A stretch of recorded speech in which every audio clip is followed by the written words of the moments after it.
very interesting because I think we're conditioned sort of to be told that our behavior is self-destructive. Mm-hmm. So is that in itself harming us? Yes. That mental. How do we change? Okay, I'm going all over the. Do you see your behavior as self-destructive behavior? When you go off and decide, that's it, I'm going to get high and do it? I mean, that's a big question I had to face in treatment. It was,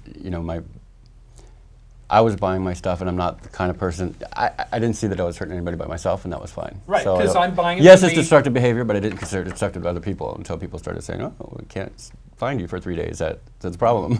That's causing me to have a stroke. Like my mom. I don't know. So it was just hard to wrap my brain around because I was responsible for myself. I wasn't stealing. I wasn't doing anything. I was just getting my own stuff. You were paying for your shit, and you were doing it. And if people came over, they came over, or you were by yourself. Right, and of course I see it as destructive, but not in a different way. It's unfortunate because we culture are so obsessed with people taking responsibility for themselves, which on one level is important. Mm-hmm. But we now know that a lot of addiction is born out of a history of trauma, and the more trauma you've had in your life, especially as a child, the higher you are rate-wise to have an addiction or something quote unquote self-destructive. Mm-hmm. And so we have to culturally take some responsibility for what we're all creating that's harming people, like all the different levels you struggle with. Yeah, and I think we have to stop blaming not only our people but ourselves for that term addiction or self-harm. That's right. Right. When we look at racism, when you say self-destruction, and I say I'm HIV positive, then I automatically will equate that to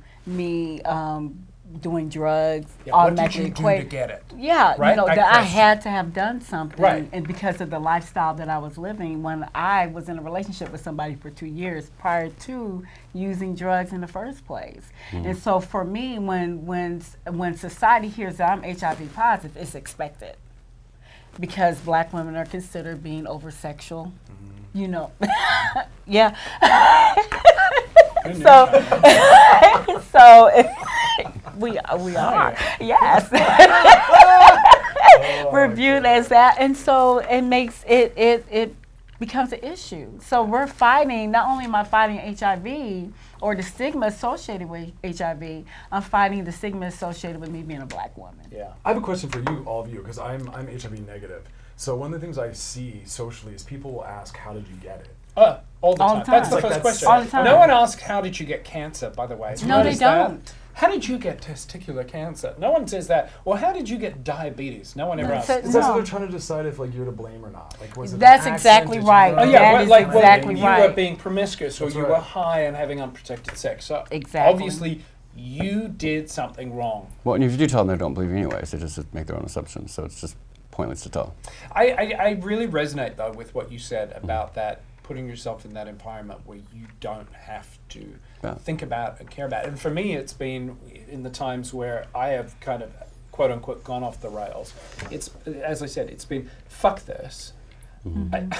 I just don't want to care. And not in that I don't want to care and that I want to cause harm to anybody, or I don't want to cause harm to myself. I just don't want to feel responsible to myself, and I realize when I say that out loud how incredibly sort of self-centered and selfish that sounds. Mm-hmm. But you just go, I just don't want to deal with it. I just want to run away. But of course you don't. And I think there's got to be an acceptability in finding ways to check out. It's just about finding the healthier, more sustainable ones, right? Because you still have your coping mechanisms. It's just they can't be drugs anymore. Right? I mean, that's going to be part of your long-term sobriety. Is finding other methods of checking out, taking care of yourself. Because sometimes the world is too much. Yeah, because as long as, for me in dealing with the substance use, I had to really just take a look at what led me to that point.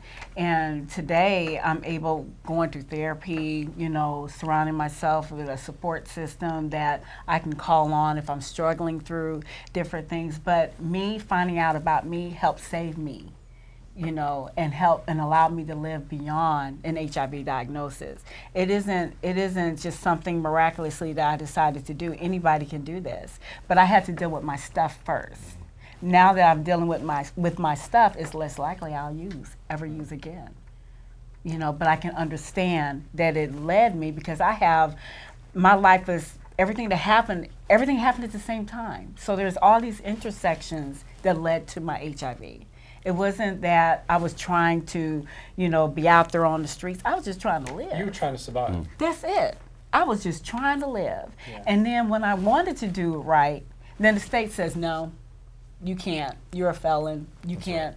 And so I'm like, okay, so what do y'all want me to do? So I went back to what I knew. It wasn't that I was trying to be self-destructive. Damned I'm if just you trying did, to damned live. if you didn't. Exactly. Exactly. And so I finally said, you know, enough is enough. I'm not taking it anymore. And that's why I created the Bully Pulpit. So the bully pulpit. What's the bully pulpit? The Bully Pulpit for me was being able to come out nationally and say that I was HIV positive, run as an HIV positive woman, just to talk about risk, real risk to HIV, not just beyond sleeping, the behavior, but all those issues that create risk. And so I was able to talk to women who didn't identify with HIV, like myself. I didn't identify with it because it was a white gay man's disease when I found out. Hello. So, you know, I didn't, the messaging didn't speak to But me. Michelle, that is still the messaging. So It how really the is. hell do we change the messaging in your communities when they still think that in 2019, when we know undetectable equals untransmittable, and we know it's not a white gay man's disease? How do we fix that? It's community. We talk about it. I mean, first we got to talk about sex. Oh my God! Don't Sex get first. me started. Enough, right? That's the first thing we got to do is be Yeah. comfortable with talking about sex. Because Be we're all com- here yeah. because two people had sex. Exactly. But if you Thank look at just you. sex education Yeah. in our culture, I mean, it's quite horrific. It's very heterocentric. It doesn't actually talk about No, it doesn't. true sexuality, and we don't include things like PrEP and PEP. And But we also don't talk about chemsex, which is a huge thing, especially in the gay community, right? What? Well, now I notice people are Sex doing and doing drugs. Oh, the alternative, which is okay. like not talking about it, but because like say someone like me who's been in treatment a lot, they give you tons of information on how to protect yourself and others. So you go into it assuming that you know how to protect everybody in the situation, especially when I'm sober, and I'm like on Grindr or whatnot, because I know how it's transmitted. So therefore I know. But then you have to be careful not to stumble. Because you 1 or 2 dates, and then you start to get to know each other, and then the conversation has to come up. So that can't happen. So then in that turn, you absolutely cross yourself out from actually getting to know anybody personally, because you know that you are taking all the steps to like keep it from being transmittable. Does that make any sense? Yeah, because you don't want to. It's the stigma you face Right. of rejection and all the rest, right? Right. Having to say out loud, "I'm HIV positive." Right. Because undetectable, they don't care when they hear the second part. They don't hear anything else when you say you're positive. Most times, from what I've experienced. How is it for you, Michelle, when you date? Like, do you feel that you have to disclose instantly? No, I don't. I don't, because if we're just friends, I gauge when it's time to disclose, or even if I need to disclose. If it's just a casual friendship, there's no need for me to close. You'll find out when you find out, you know. But if it's somebody that I'm involved with, like my husband, I told him, he knew about me, and then he was waiting for me to tell him that I was HIV positive. And when I did, he was like, you know what, thank you, and it's always been that way for me. So I've never had a real issue with that, but I'm messed up about this chemsex. Because to us, and from being a former sex worker, it's tricking. So you're just hiring and tricking. It's just tricking. That's just. But how much does that then fuck you up for a healthy sex life without it? How do you end up? How do you end up having? I want to both of you. How do you have sex without drugs?